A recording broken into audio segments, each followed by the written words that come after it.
뒷면 보시고요.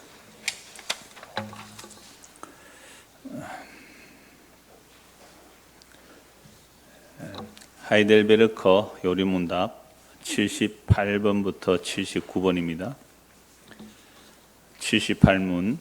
떡과 포도주가 실제적인 몸과 피로 변합니까? 아닙니다. 세례의 물이 그리스도의 피로 변하는 것도 아니고 죄를 씻어내는 것도 아니며 단지 하나님께서 주신 표와 확정인 것처럼 주의 만찬의 떡도 그리스도의 실제 몸으로 변한 것이 아닙니다. 성찬의 떡을 그리스도의 몸이라고 하는 것은 성례의 본질을 나타내는 성례적 용어입니다. 79문. 그렇다면 왜 그리스도는 떡을 그의 몸이라고 하시고 잔을 그의 피라고 하시고 그의 피로 세우는 새 언약이라고 하시고 바울 사도도 그리스도의 몸과 피에 참여한다고 말합니까? 그리스도께서 그렇게 말씀하신 중요한 이유가 있습니다.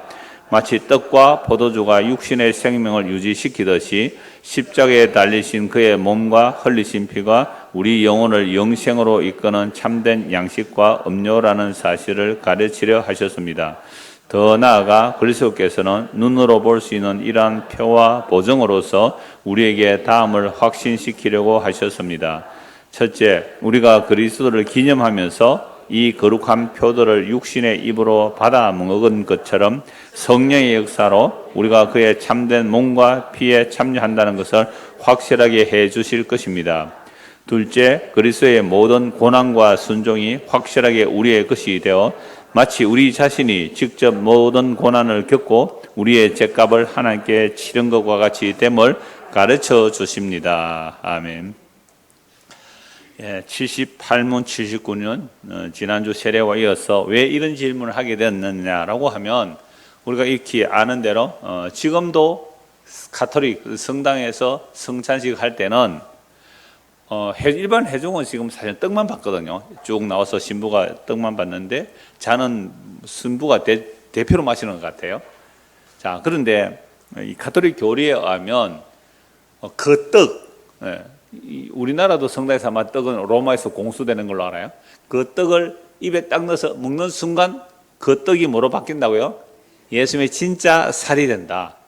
또 그 포도주를 마시는 순간 그 포도주는 포도주가 아니라 예수님의 진짜 피가 된다. 이걸 무슨 설이라 그래요? 화채설. 화채설. 변한다 이거죠. 뭐 조사해 봤습니까? 화학적 구조가 바뀌는지요? 그러니까 이 가톨릭이 이렇게 한 이유들이 있겠죠. 물론 그런 오랜 교회 역사 속에 그런 이유가 있는데 그렇게 함으로 성찬의 효과를 더 나타내자라고 한 것일 수도 있겠죠. 그러나 이렇게 되면 결국 뭐가 되느냐면 신비주의가 돼요. 성경은 참 신비한 내용들이 많지만 신비주의로 추구하게 되면 온갖 잡동사니가 다 들어오게 됩니다. 그래서 1세기로부터 4세기까지 기독교가 핍박을 받을 때는 다른 잡다한 것들이 들어올 수가 없어요. 그런데 4세기 로마 콘스탄틴 황제 때부터 기독교가 공인되고 심지어 기독교가 로마의 국교가 되면서부터 기독교는 힘을 가진 기독교가 되어버렸죠.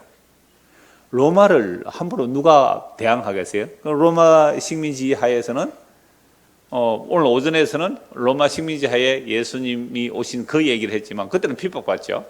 그러나 이미 4세기 때는 로마 시대에 기독교가 굉장히 깨끗하고 바르게 자기들끼리 정말 사랑하고 가난한 사람들 잘 돕고 이런 모습을 보면서 굉장히 감동 감화를 많이 받았죠. 그래서 콘스탄틴 황제가 로마의 종교를 아예 기독교로 택해버렸죠. 그러나 로마가 지배한 나라들은 로마의 기독교를 받아들여야 되거든요.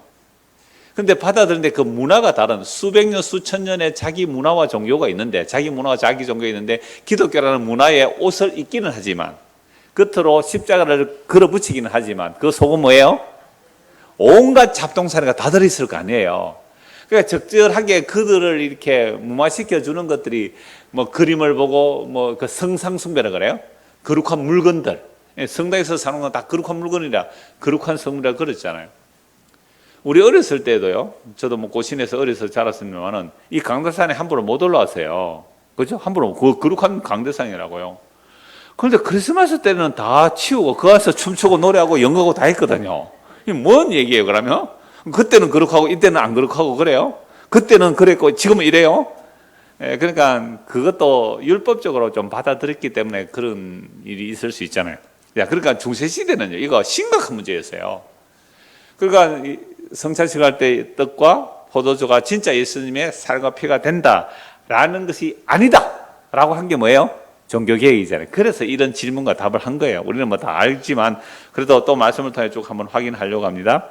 자, 떡과 포도주가 실제적인 몸과 피로 변합니까? 아니라는 거죠. 아닙니다. 자, 세례 받을 때 우리 물로 세례를 받잖아요. 뭐 물에 잠기기도 하고 뭐 목을 찌려 머리에 찍어 바르기도 하고 여러 가지 할 수 있지만, 자, 물이라는 것은 이 세례의 물이 그리스도의 피로 변하는 것도 아니고 죄를 씻어내는 것도 아니며 단지 하나님께서 주신 표와 확정인 것처럼 단지 하나님의 표란 말이에요. 표, 사인. 자, 주의 만찬의 떡도 그리스도의 실제 몸으로 변한 것이 아닙니다. 성찬의 떡을 그리스도의 몸이라고 하는 것은 성례의 본질을 나타내는 무슨 용어라고요? 성례적 용어다. 이것이 예수님의 몸입니다. 이것이 예수님의 피입니다. 라고 우리가 성찬식 하잖아요. 그래서 나중에 찬송할 때 오늘 찬송이 228장 한번 보십시오. 228장. 네, 228장 펴두십시오. 처음에 우리 찬송 한번 연습했죠. 228장. 오 나의 주님 뭐 한다고요? 친히 배우니. 그러니까 친히 배울 수는 없는 거예요. 그런데 성찬식을 하면서 친히 본다라고 표현한 겁니다. 그러니까 예수님의 살찢으심과 피 흘리심, 그 성찬식을 통해 예수님 친히 본다, 이 말은 흔히 종교개혁자들이 이렇게 해석을 해요. 설교는, 자, 지금 말로 하는 이 설교는 보이지 않는, 말로 하는 설교잖아요. 그게 보이지 않는 설교라 그럴 수 있는 거고, 성찬식은 보이는 설교라 그랬어요. 눈에 보이는 설교. 그래서 교회가 은혜를 받는 방편, 은혜를 받는 길이 뭐냐 할 때 말씀, 복음 선포와 성례다 그러거든요. 복음 선포와 성례다. 그러니까 설교라는 것은 말로 선포하는 거고, 사실 뭐 중세 시대에는 문맹률이 거의 뭐 90% 넘거든요. 그러니까 그들이 글을 못 읽어요. 그래서 글을 선포하는, 말씀의 성례라는 것은 말씀의 선포, 그걸 통해 은혜를 받을 수 있고, 또 은혜가 성례라는 것은 뭐 세례와 성찬이 있는데요. 성찬식을 할 때는 눈에 보는 설교라는 거죠. 눈에 보는 설교. 그럼 이건 누가 몰라도 설명해 주면 되잖아요. 떡 하나 주면서 예수님께서 십자가에서 우리의 생명을 위하여 생명의 살이 되기 위해서 살을 찢어 주셨습니다. 또 포도주를 주면서 예수님께서 흘리신 피입니다. 이렇게 눈에 보이는 설교다라고 해서, 그래서 1절에 가서 뭐라 하겠다고요? 오 나의 주님 친히 배우니, 이렇게 되는 거죠. 보이는 설교다. 그게 성례적 용어로 이렇게 보시면 된다는 말씀이죠. 자, 그래서 에베소서 5장 26절 제가 읽어 드릴게요. 이건 한번 찾아봅시다. 이 말씀 참 제가 자주 인용하는 말씀이기도 한데요. 에베소서 5장 26절. 에베소서 5장 26절.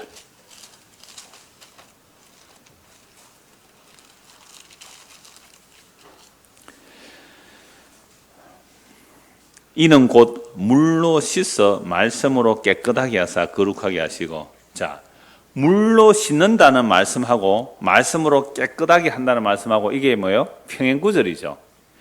물로 우리 몸을 씻잖아요. 물로 몸을 씻는 것처럼 말씀으로 뭐예요? 우리의 몸을, 우리의 영혼을 깨끗하게 한다, 이렇게 해석해야 되죠. 그래서 물로 씻는 것처럼 말씀으로 깨끗하게 한다. 그러나 대응되는 것은 물이 곧 뭐라고요? 말씀이다, 이렇게 하면 되잖아요. 물로 우리의 더러운 것을 씻듯이 하나님의 말씀으로 우리의 영혼을 깨끗이 씻습니다. 그래서 물과 말씀으로 할 때 물을 따라 해석하거나 말씀을 따로 해석하는 것이 아니라 물이 곧 말씀이다, 이렇게 해석하면 되죠. 그러니까 오늘 우리가 비록 목욕을 못하고 왔을지라도 이 말씀을 들으면 이 말씀이 우리의 뭘 씻어요? 몸을 씻어요? 우리의 영과 마음을 씻어요? 우리의 영과 마음, 그래, 우리의 영혼을 씻는단 말이죠. 우리의 영혼을 씻는 것이 말씀이라는 거죠. 그럼 말씀이 어떻게 씻어주세요?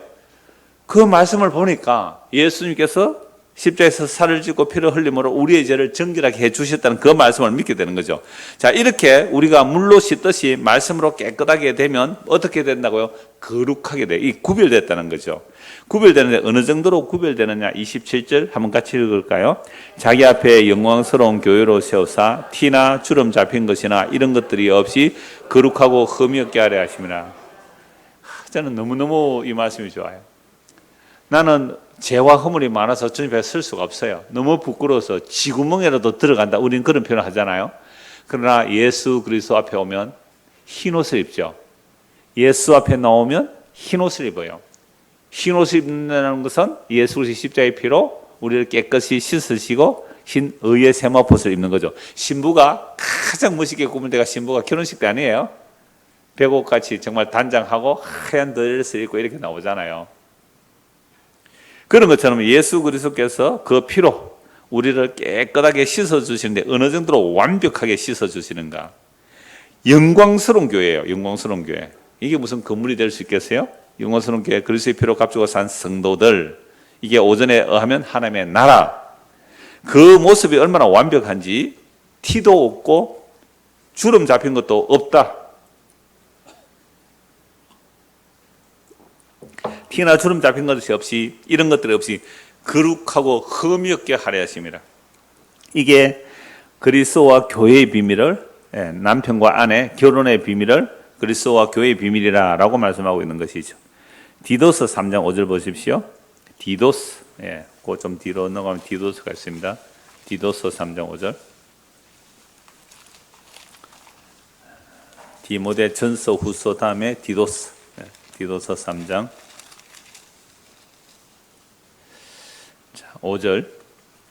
우리를 구원하시되 우리가 행한 바 의로운 행위로 말미암지 아니하고 오직 그의 긍휼하심을 따라 중생의 시험과 성령의 새롭게 하심으로 하셨나니.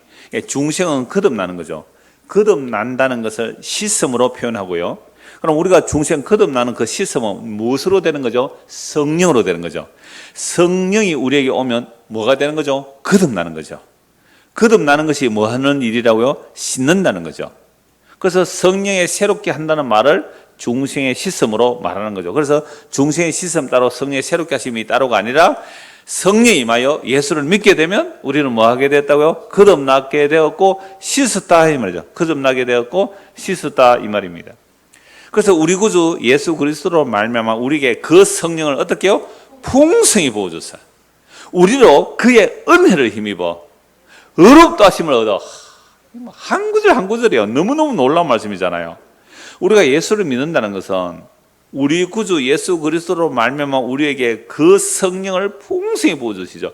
여러분, 예수님께서 우리에게 성령을 풍성히 부어주시기 위하여 뭘 하셨어요? 십자가를 지셨잖아요.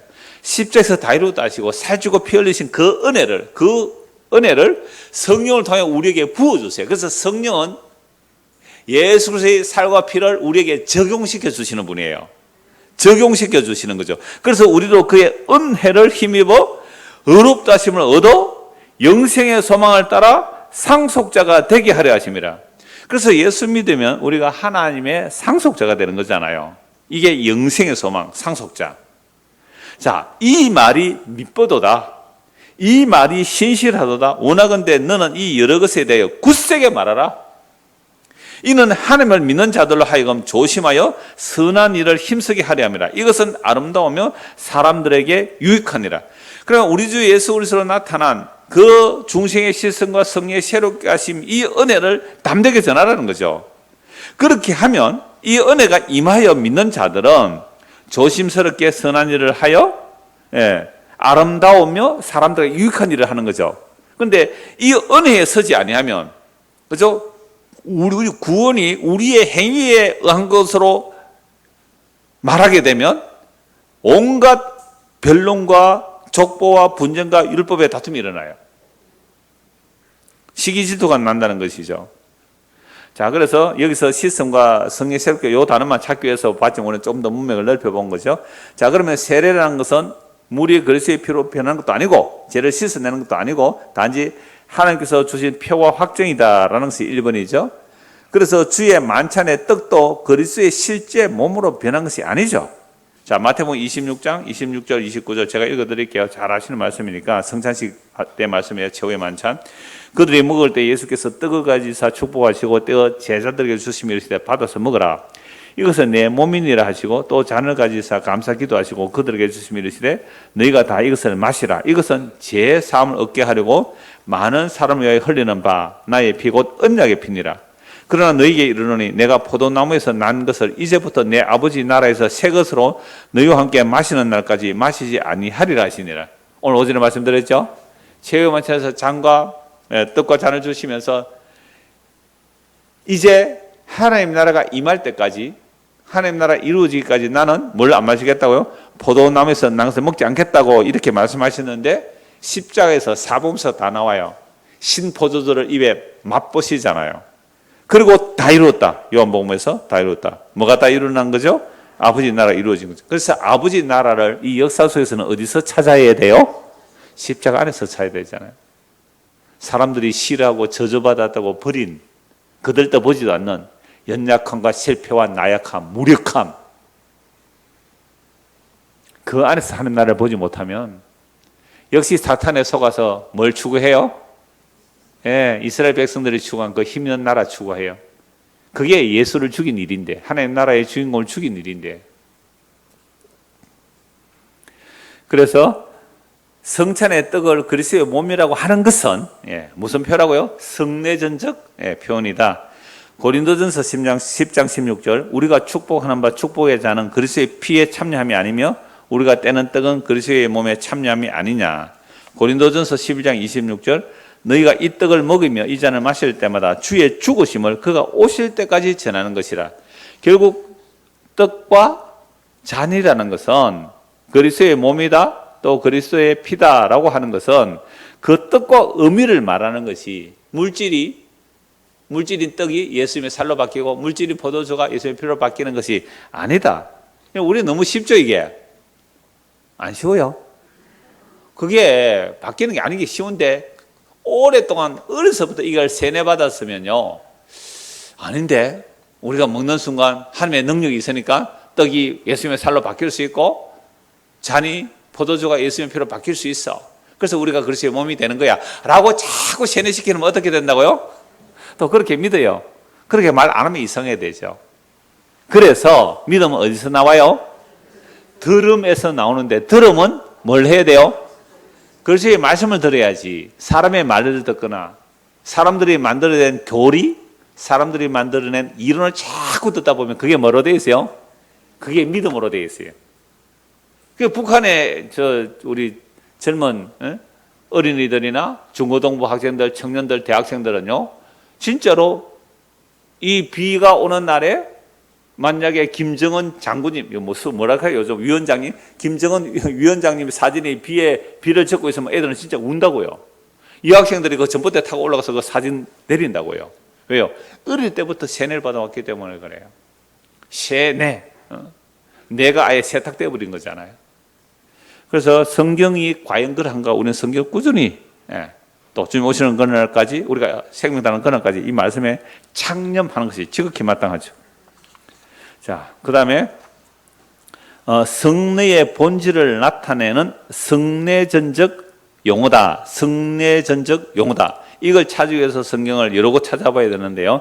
자, 창세기 17장 보십시오. 창세기 17장 10절입니다.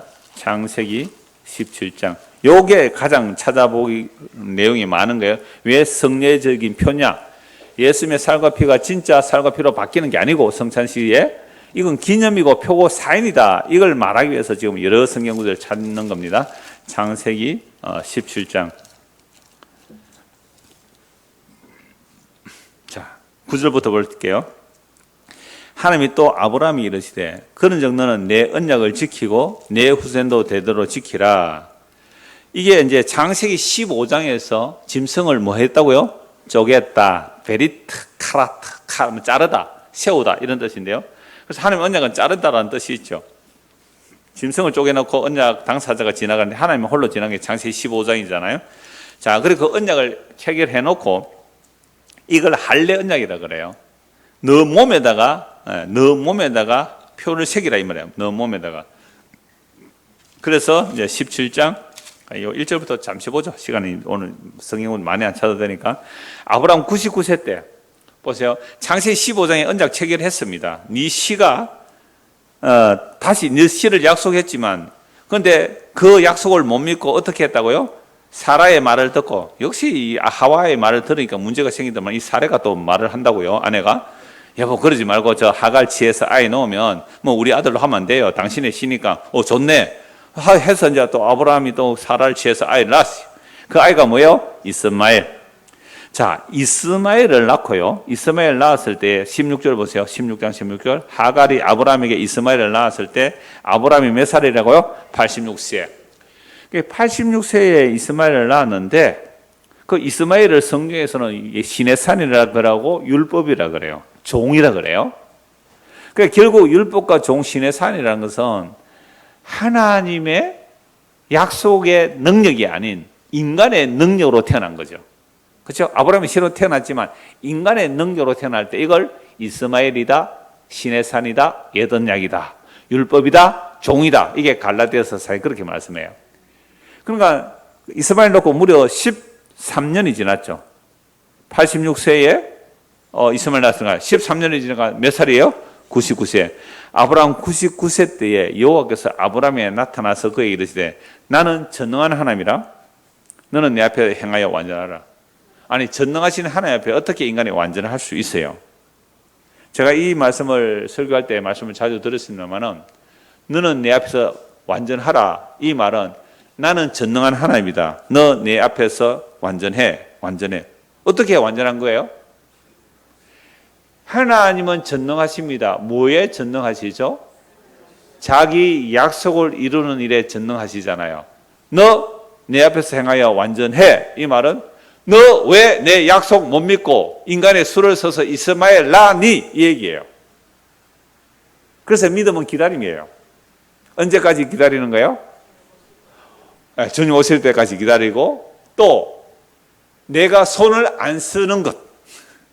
내가 손을 안 쓰는 것. 내가 잔머리 안 굴리는 것. 잔머리 안 굴리는 것. 요렇게 내가 뭘 다듬지 않는 것. 다듬지 않는 것. 하나님 일에 보태지 않는 것. 가만히 서서 기다리는 것. 이거요, 죽음보다 불가능한 게 인간이에요. 가만히 있기는 한데 속으로 가만히 서지 않으세요? 속에서 수십 가지, 수백 가지 생각이 난단 말이에요. 수십 가지, 수백 가지 생각나는 거예요. 가만히 못 있어요. 야, 너 내 앞에서 완전해. 이 말은 너 왜 내 약속 못 믿고 이스마엘 낳니? 그래서 86세에 낳았는데 99세가 하나님께서 안 나타났어요. 아브라함에게 13년 동안 일부러 하나님께서 기다리신다고요. 더 늙을 때까지. 사라는 완전히 생리가 끊어질 때까지 더 기다리세요. 더 기다리세요. 완전히 포기되었을 때, 완전히 바닥에 왔을 때에 너 내 앞에 행하여 완전해. 뭘 완전해요? 너 왜 내 약속 못 믿니? 이 말씀이죠. 그래서 내 앞에 완전하라 하라고 하면서 2절 내가 내 언약을 보세요. 누구 언약이에요? 창세기 15장에 하는 언약 있잖아요. 그건 하나님의 일방적인 언약이기 때문에 내 언약, 너와 나의 언약이라 안 그래요. 내 언약이에요. 내 언약. 내 언약을 이제는 나와 너 사이에 두겠다. 너를 크게 번성해 하리라. 아브라함이 엎드리니 하나님이 또 그에게 말씀하여 이르시되 보라 내 언약이 너와 함께 있어 너는 여러 민족의 아버지가 되리라. 하나님께서 아브라함에게 이 말씀을 포기해요 안 해요? 안 하잖아요. 아브라함이 무슨 짓을 하든지 간에 이스마엘 낳든지 그건 네 능력으로 낳았기 때문에 내 약속의 자녀 아니야 하고 내가 또 자손 주겠다. 그리고 여러 민족의 아버지가 되겠다. 이게 창세기 1장 28절 생육과 번성하라는 그 아담의 언약이고요. 노아 때 또 홍수 위에 생육과 번성하라. 그리고 아브라함에게도 역시 생육과 번성하라는 이 말씀 똑같아요. 하나님의 약속은 영원해요. 그래서 이 말씀을 또 아브라함이 주시는 거죠. 그러면서 여러 민족 아버지가 되라. 이제 후로는 내 이름을 아브람이라 하지 아니고 아브라함. 아브라함이 뭐예요? 많은 무리의 아버지라는 뜻이거든요. 많은 무리의 아버지 하리니 이는 내가 너를 여러 민족의 아버지가 되게 함이니라. 하나님께서 아브라함이 그렇게 하겠다는 거죠. 내가 너로 심히 번성하게 하리니 내가 네게서 민족들이 나오게 하면 왕들이 네게로부터 나오리라. 내가 내 언약을 나와 너 및 너 대대 후손 사이에 세워서 무슨 언약요? 영원한 언약을 삼고. 할례 언약이 영원한 게 아니에요. 하나님의 언약이 영원하단 말이에요. 그러니까 할례를 통하여 하나님께서 언약을 어떻게 영원히 새겨주겠느냐? 몸에 새겨버리겠다는 겁니다. 돌에 새기는 것이 아니라 몸에 새겨버리겠다. 이게 새 언약으로 이루어져요. 근데 유대인들은 지금도 할례 행하고 있잖아요. 그 할례가 영원한 언약이라 해서 막 할례하고 있어요. 유대인들은. 그래서 예수 못 믿겠죠. 더. 안식교회는 지금도 안식일도 영원한 언약입니다. 영원한 언약이기 때문에 안식교회는 지금도 뭐예요? 안식일, 토요일 안식을 지키잖아요. 그러면 안식교회인들 할례 받아요? 이 안식교회 출신 없어요? 안식교회는 할례 받아요? 아마 안 받을걸요? 그러면 예수님께서 십자가에서 다 이루었다 할 때 나는 안식일은 빼놓고 다 이루었다? 그랬어요? 나는 할례는 다 빼놓고 이루었다? 안 그랬잖아요. 그래서 내가 너와 내 후손에게 내가 거류하는 이 땅 곧 가나안 온 땅을 주고 영원한 기업이 되고, 아니 영원한 기업 준다는데 영원하게 못 차지했잖아요. 그러니까 지금도 유대인들은 자기가 살고 있는 팔레스타인 땅을 하나님 우리에게 영원한 기업으로 줬으니까 팔레스타인들 다 나가 이 말이잖아요. 그래서 이스라엘 6.25 전쟁을 일으키고 우리는 그걸 가지고 또 환호하네. 이스라엘 편 들어가지고 환호하네. 이스라엘 백성들은 환호할 게 아닙니다. 그놈들 회개하고 예수 믿어야 돼요. 그런데 우리는 다 그들 편을 들으면 그게 이제 세대주의 해석을 하니까 그렇게 되는데요. 자, 영원한 기업이 되게 하고 나는 그들의 하나님 되리라. 그래서 9절 하나님 또 아브라함이 이르시되 그런즉 너는 내 언약을 지키고 내 후손으로 되도록 지키라. 그러면 이스라엘 아담의 후손을 지켜야 할 언약이 뭐냐면 할례라는 거죠. 너희 중 남자는 다 할례를 받으라. 이것이 나와 너희와 너희 후손 사이에 지킬 내 언약이니라. 너희는 포피를 베어라. 이것이 나와 너희 사이의 언약이 뭐라고요? 표징이니라. 사인이에요, 사인. 너와 나 사이에 사인이래. 너와 나 사이에 사인. 그러면 이 할례 언약이 십자가로 완성되었기 때문에 지금 예수 믿는 사람은 할례 받아야 돼요, 안 받아야 돼요? 의미 없다는 거예요. 유대인들 의미 없, 할례. 그래서 바울이 할례를 주장하는 자들에게 뭐라고 욕해요? 개들을 삼가라. 개들을 삼가라. 이 가장 심각한 욕이거든요. 개들을 삼가라 그랬단 말이에요. 어떻게 예수님 십자가 밝힌 눈앞에 보는데 할례를 주장해? 그 개들이야 이렇게 말씀하시는 거예요. 그래서 물이 우리 몸을 씻듯이 세례가 우리의 죄를 씻는다는, 예수의 피가 우리의 죄를 씻는다는 뭐예요? 표징, 사인입니다. 포도주가 예수의 피로 안 변한다 이 말이죠. 떡이 예수의 살로 안 변한다 이 말입니다. 그래서 할례 언약의 할례도 표징이잖아요. 그러니까 언약의 표징, 언약의 사인, 언약의 모형이기 때문에 십자가의 이유는 할례를 주장하면 안 되는 겁니다. 거기에 어떤 율법의 조문을 적용하면 안 되는 거예요. 그럼 어떻게 성도가 어떻게 살아요? 조금 전에 살펴봤잖아요. 디도서 보니까 그 은혜만 전하면 돼요. 그죠? 하나님의 그 은혜만 전하면 그건 감사함으로 나와서 하는 일들은 주께서 나오게 하신 거니까 그렇지 않고 다시 율법대로 돌아가지 말란 말이에요. 은혜만 전했을 때 사람들은 자꾸만 행위가 줄어드니까 이래가 안 되겠다 해서 자꾸 행위를 갖다 붙이려고 하는 자들, 그게 계획주의라는 이름으로도 요즘은 능동순종이니 뭐 그런 얘기하면서 끊임없이 인간의 행위를 이야기하는 자들이 많이 나와요. 예수의 피가 율법을 언약을 완성하신 것이고 율법의 저주를 속량한 것이지 예수님께서 율법 조문 하나하나 다 지킨 게 아니거든요. 안식을 예수님 막 일했다고요. 안식을 예수님이 일했다고요. 그것 때문에 예수를 죽이려고 하잖아요. 하나님의 아들이란다고 죽이려고 하고요. 그래서 우리가 언약을 창세기부터 요한계시록까지 예수님의 십자가 중심에 두고 이렇게 통전적으로, 이걸 통전적이라 그래요. 전체적으로 안 보면 야, 할례 영원한 언약이다. 예를 들어서 할례는 안식교도 안 할 거예요. 그 하나님의 교도 안 할 거예요. 그런데 만약에 여러분들에게 안식교인이나 또 하나님의 교회 사람들 와서 여러분들에게 묻죠. 당신 안식을 지킵니까? 물으면 뭐라고 해요? 아니요, 우리 안 지킵니다. 라고 한다면 당신 천국 못 갑니다. 성경 보세요. 안식일은 무슨 언약이라 그랬어요? 너와 나 사이에 영원한 언약이라 그랬는데 왜 안식을 안 지키는? 이렇게 나와버리면요. 그렇네. 성경에 그런 말이 있네. 이런다고요. 이러면 어디에 끌려가요? 안식교인에 끌려가고 여호와의 정인에 끌려가고 뭐 하나님 교회에 끌려가고 신천지 끌려가고 그래가 한 10년 고생하고 돌아온 사람 있죠? 많을 거야 아마. 그래서 성경 읽으시면 이렇게 보면 이게 사인이구나, 사인. 이렇게 알 수 있는 거죠. 자, 출애굽기 12장 11절. 출애굽기 12장 11절. 너희는 그것을 이렇게 먹을지니 허리에 띠를 띠고 발에 신을 신고 손에 지팡이를 잡고 급히 먹어라. 이것이 여호와의 유월절이니라. 자, 13절. 내가 애굽 땅을 칠 때에 그 피가 너희가 사는 집에 있어서 너희를 위하는 뭐예요? 표적. 표징, 사인. 여러분, 양의 피가 뭐 특별한 효험이 있는 거예요? 양의 피가 효험이 있는 거예요? 아니에요. 그 표가 뭐라고요? 사인, 표시. 그러니까 죽음의 천사는 그 표시 보고 넘어가는 것이지, 그 양의 피가 갑자기 뭐 예수님의 피로 바뀌고 막 거룩한 피가 되고 이런 거예요? 그 DNA 떼어가지고 뭡니까? 유전자 검사 한번 해볼까요? 그 양의 피가 무슨 피인지. 그냥 양의 피예요. 근데 그게 뭐 때문에 넘어가요? 사인표라는 말이에요. 사인표. 지금 이걸 계속 설명하기 위해서 하는 거죠. 26절 보십시오. 12장 26절. 이후에 너희의 자녀가 왜 우리가 유월절 지킵니까? 자녀들이 묻잖아요. 왜 유월절 지킵니까? 이 예식이 무슨 뜻이냐? 그래서 우리가 세례를 할 때에 이 물이 왜 우리의 죄를 씻습니까? 뭐 물이 죄를 씻는 게 아니라 이건 사인인데 예수님의 십자가의 피가 우리의 죄를 씻는 거야. 그게 성령께서 우리에게 보증해 주시는 이렇게 설명해라는 거예요. 그래서 이 예식이 뭐냐? 유월절 왜 이렇게 해요? 라고 후손들이 묻거든 너희 부모들은 이렇게 대답해라. 그래서요, 성경 공부는 부모가 하는 거예요. 목사가 일주일에 뭐 한 10분, 20분 해가 그것 가지고 뭐 성경 공부가 되겠어요. 그래서 여러분들 각 가정에서 이런 말씀을 가지고 부모님이 율법 선생, 말씀의 선생이 돼서 자녀들에게 가르쳐요. 이게 믿음의 부모예요. 27절. 너희는 이러기를 이는 여호와의 유월절 제사라. 여호와께서 애굽 사람에게 재앙을 내리실 때 애굽에 있는 이스라엘 자손의 집을 넘어사 우리의 집을 구원하셨느니라 하라 하며 백성이 머리 숙여 경배하니라. 결국 유월절 피는 뭐예요? 사인이에요. 사인. 표라는 거예요. 이걸 후손 대대에 전해라 라고 말씀합니다. 13장 9절. 출애굽기 13장 9절.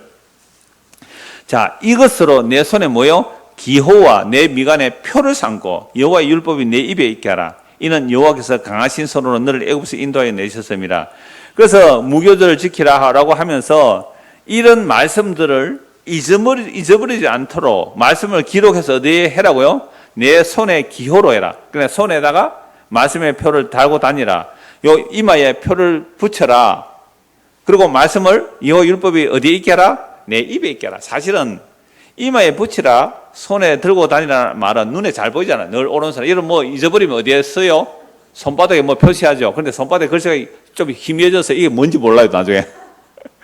손바닥에 새겨놓는 것은 뭐 표시를 하는 것은 뭐예요? 말씀을 기억하라는 거고 이마에 표를 삼으라는 것은 말씀을 기억하라는 거죠. 그래서 말씀이 입에 있게 하는 말은 그 말씀이 입에 있으면 늘 말해야 나오잖아요. 늘 말해야. 평소에 하는 말이 잠꼬대로 나옵니다. 평소에 하는 말이 나온다고. 그래서 어떤 사람 수술한다고 마취를 했더니 부인이 옆에 있는데 옛날 애인 이름을 부르더래. 이 평소에 막 그 사람 입에 마음에는 뭐가 있었어요?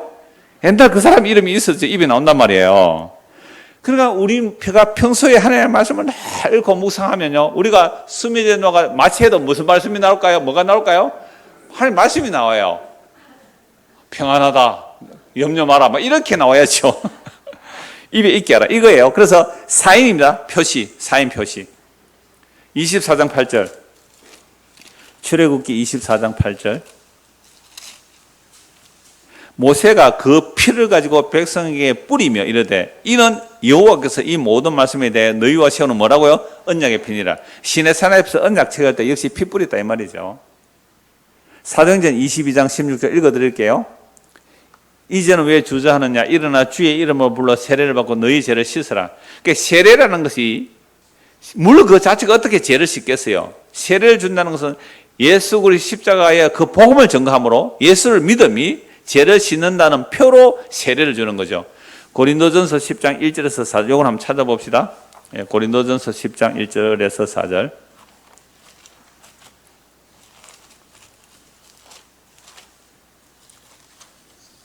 형제들아, 나는 너희가 알지 못하기를 원하지 아니하노니 우리 조상들이 다 구름 아래에 있고 바다 가운데로 지나며 모세에게 속해 다 구름과 바다에서 뭘 받았다고요? 세례. 그러니까 집단으로 지금 구름 속에서 구름 좀 응축시키면, 구름을 좀 압축시키면 뭐가 돼요? 물이 되잖아요. 물을 좀 흩어놓으면 구름이 되죠. 좀 더 흩으면 안개가 되고요. 그래서 구름을 압축시키면 그게 물이에요. 물. 그래, 구름과 바다 속에서 뭐라고요? 세례를 받았다. 다 같은 신령한 음식을 먹으며 다 같은 신령한 음료를 마셨으니 이는 그들을 따르는 신령한 반석으로부터 마셨으며 그 반석은 뭐라고요? 그리스도라. 그러니까 광야에서 반석을 치니 반석이 깨어져서 거기서 생수가 나왔어요. 그 생수를 백성과 짐승들이 다 마셨잖아요. 그 반석이 뭐라고요? 그리스도. 바위가 무슨 그리스도예요. 그러니까 그 반석은 그리스도를 보여주는 뭐예요? 표고 사인이란 말이죠. 오늘 예수님의 살찌으시고 피 흘리심은 그리스도의 죽으심을 보여주는 표와 사인이지, 그게 진짜 예수님의 살과 피로 바뀌는 게 아니다 이 말입니다. 그러면 저 광야에서 깨어진 그 모세가 바위를 쳤을 때 깨어진 그 바위가 그러면 예수님의 살이 돼서 막 돌아다닙니까? 그런 게 아니잖아요. 그러니까 사인 표를 지금 표라는 말씀을 하시는 거죠. 자, 베드로전서 3장 21절. 요 고린도는요 바울이 말했고요. 베드로도 노아 홍수를 가지고 뭘 설명하는지를 말씀하면 물을 가지고 설명하는데요. 베드로전서 3장 21절 보십시오. 베드로전서 3장 21절. 물은 예수 그리스도께서 부활하심으로 말미암아 이제 너희를 구원하는 뭐라고요? 표. 자, 곧 뭐라고요? 세례라. 이는 육체에 들어온 것을 제하여 버림이 아니요 하늘을 향한 선한 양심의 강군이라. 그러니까 이 노아 홍수 때 그 물이 세례 역할이란 말이죠. 이 물이 세례 역할이에요. 그러니까 이 물은 결국 뭘 설명하느냐? 예수 그리스도께서 부활하셨음으로 말미암아 이제 너희를 구하는 표라라고 말씀하고 있잖아요. 그러니까 노아 홍수 때에 방주에 타고 살아남은 자들은 그 물이 심판이 아니라 구원이 됐잖아요. 그래서 우리가 물로 세례를 받는다고 해서 나는 그리스도와 함께 물에 빠져 죽은 자입니다. 예수님 때문에 이제 다시 살아났습니다. 라는 것이 물을 가지고 세례를 하는 표지, 그게 사인이지. 그 물이 어떻게 우리의 죄를 씻는 물이 되겠냐 이 말이죠. 그래서 예수 그리스도를 믿는 믿음이 우리를 죄에서 깨끗게 하는 보혈의 능력을 믿는 겁니다.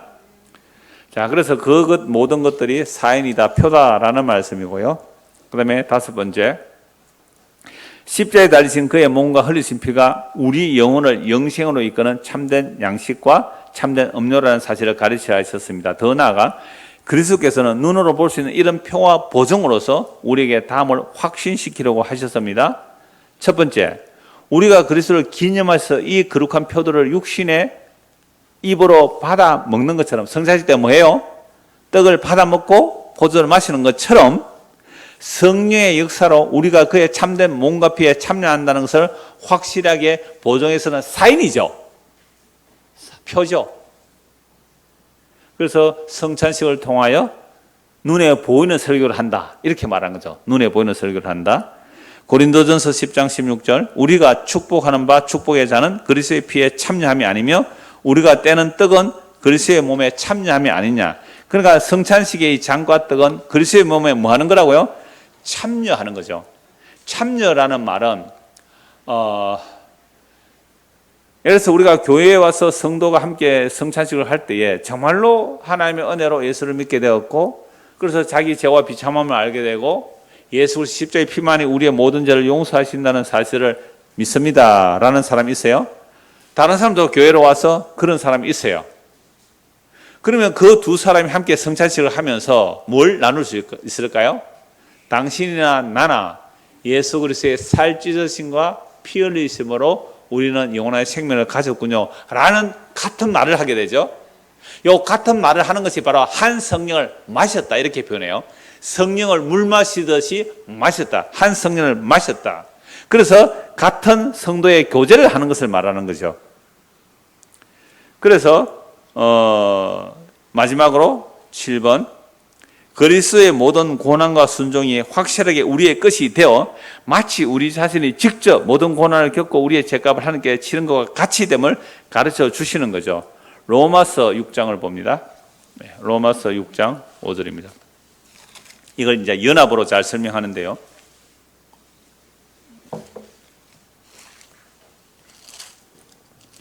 로마서 6장 5절입니다. 만일 우리가 그의 죽으심과 같은 모양으로 뭐 했으면요? 연합한 자. 언제 우리가 예수님과 연합되었어요? 언제 우리가 죽음으로 주님과 연합되었어요? 나 안 죽었어요. 벌벌 살아있잖아요. 근데 죽음과 연합했다라고 말해요. 그러니까 방금 읽은 답을 설명하기 위한 거예요. 방금 읽은 7번.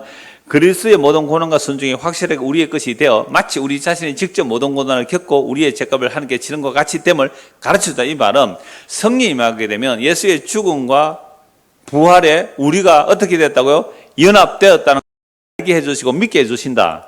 마치 내가 죽고 살아난 것처럼, 마치 내가 죽고 내가 살아난 것처럼 그리스도와 연합되어 있는 것은 그리스도로 인해 내가 함께 죽고 함께 살아났다. 이 얘기를 하는 거예요. 그러니까 성찬식이 기념이라는 거죠. 표사인이라는 겁니다. 5절, 로마서 6장 5절.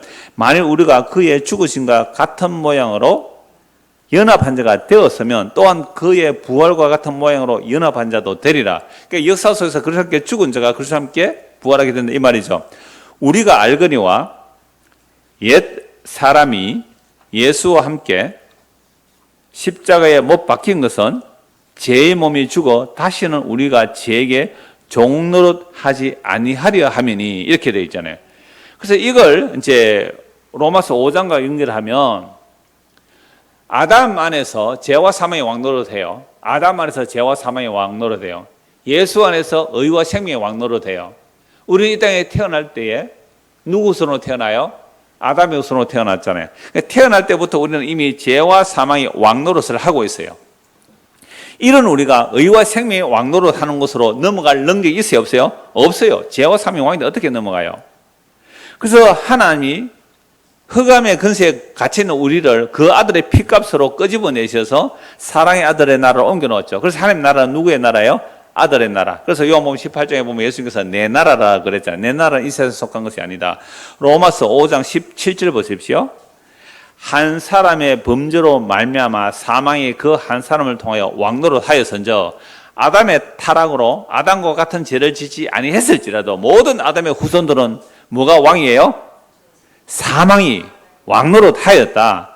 그런데 더욱 은혜와 넘치게 받는 자들은 오늘 저와 여러분들은 은혜와 의의 선물을 넘치게 받는 자들이죠.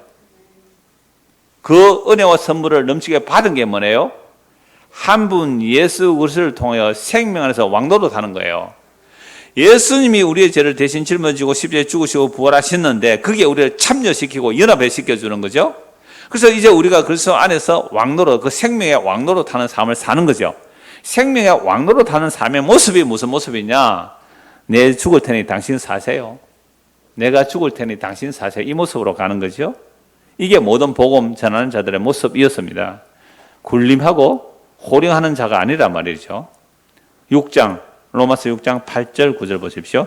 만일 우리가 그리스도와 함께 죽었으면 또한 그와 함께 살 줄을 믿노니 이건 믿음으로, 성령이 임하면 믿음으로 우리에게 보증하여 주세요. 이런 거예요. 우리가 육체로 사는 동안 죄를, 그럼 사탄이 이렇게 잠수를 해요. 너 죄 지었으니 지옥 가야 마땅해. 사탄의 잠수입니다. 그때 우리는 뭐로 선포해야 돼요? 그러므로 예수님께서 나의 저주를 대신하여 십자가에 죽어서 사탄아 물러가라라고 해야 돼요. 그래서 우리가 그렇게 함께 죽었으면 또한 그와 함께 뭐 할 줄을 안다고요? 살 줄을 내가 믿는 거예요. 이게 성령이 우리 안에 와서 보증을 해주시면 그렇게 돼요. 그래서 9절, 이는 그리스도께서 죽은 자 가운데서 살아나셨음에 다시 죽지 아니하시고 사망이 다시 그를 주장하지 못할 줄을 알미로라. 예수님 십자가에 죽으시고 부활하셨잖아요. 이제 사망이 주장 못하죠. 그 예수님이 우리 안에 영으로 임하셔서 우리를 죄와 사망에서 벗어나고 의와 생명에 들어왔다고 보정시켜 주시고 보정하여 알게 해주시고 믿게 하시고 이끌어 가시는 거예요. 그래서 10절 보세요. 그가 죽으시면 뭐에 대해서요? 죄에 대해 단번에 죽으시며 살아계시면 하나님께 대하여 살아계시며. 그래서 예수 믿으면요, 야, 너 죄에 대해서 죽은 자야. 아직 안 죽었는데 어떻게 할까요? 이미 묵시적으로 십자가에서 너 죄에 대해서 죽은 자야. 그 죄가 너를 주장하지 못해. 그런데 아직도 내 몸에 죄가 나오는데요, 그거 죽은 거야. 그럼 죽었다고 선포해버리세요. 그럼 그놈이 힘이 좀 빠질걸요, 아마? 안 해보셨죠? 이런 열심히 안 다퉈봤죠? 왜 안 다퉈봤을까요? 그 죄 짓는 게 재미있어서. 진짜요. 그 죄 짓는 게 재미있어서 죽었다고 선포를 잘 안 해요. 죽은 놈이 왜 따라와? 이래야 되는데 같이 살고 싶어가지고 죽은 놈하고. 그래서 죽었다고 여기라 이렇게 말해요. 그가 죽으시면 죄에 대하여 단번에 죽으시며 그가 살아계시면 하나님께 대하여 살아계시미니 이와 같이 너희도 너희 자신을 죄에 대해서 뭐예요? 죽은 자요. 근데 아직 안 죽었잖아요. 죽었다니까요.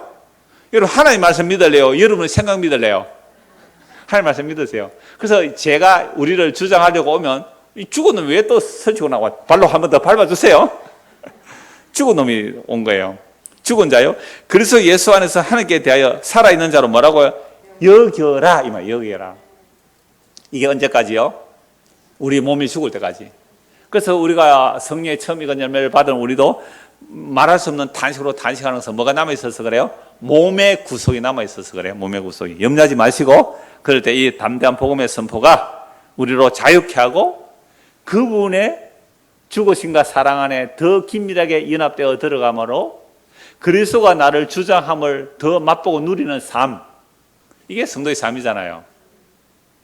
주 내 맘에 오신 후에 주 내 맘에 오신 후에 주 나를 인도하시네. 주 나를 주장하시네. 자, 주 내 맘에 오신 후에 오늘 아침에 집에서 오기 전 집안에 함께 흥얼거리던 찬송이 복음성가인데요. 주 내 맘에 오신 후에 내가 모셨어요? 오셨어요? 강제로 밀고 오셨어요. 왜요? 창세전에 그리스도의 택한 자들이기 때문에 내가 오신 후에 주 날 인도하시네. 이제부터 내가 주님을 더 사랑할수록 주님이 더 날 사랑하시네. 이게 뭐예요? 관계성의 회복이에요. 관계성의 회복. 그죠? 있는 자는 더 받아 넉넉하게 되지만 없는 자는 있는 것조차 더 빼앗기게 되는 거죠. 여러분 부부가 건강하게 행복하게 사는 방법은 좀 둔감해라요. 둔감. 민감하지 말고.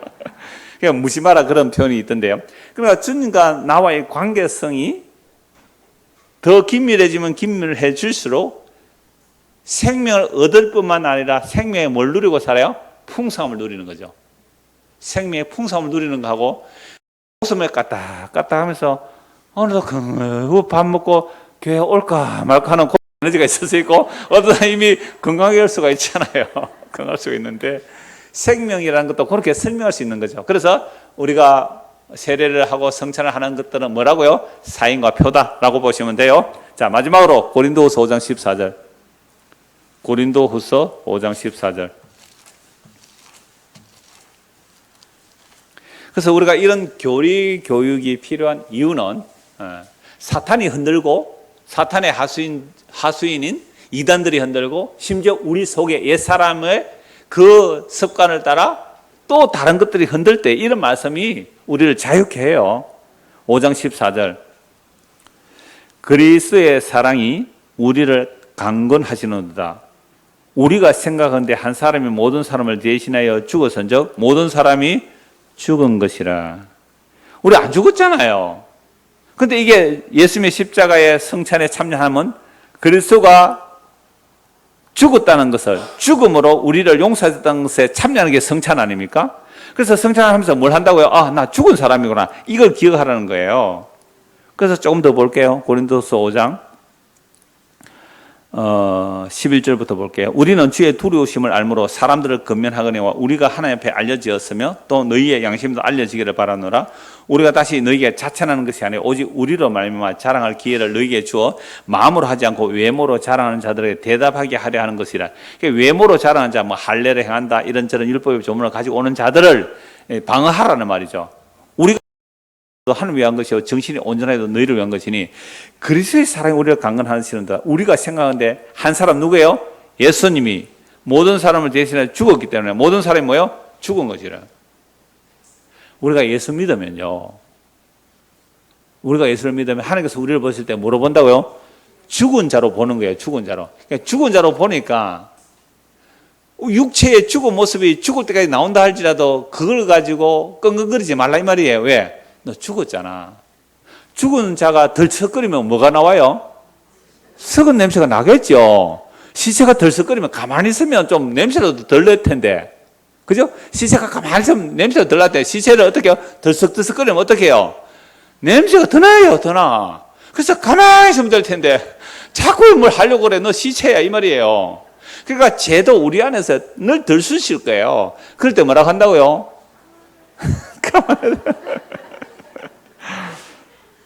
죽었다는 모든 사람이 죽었다는 거예요.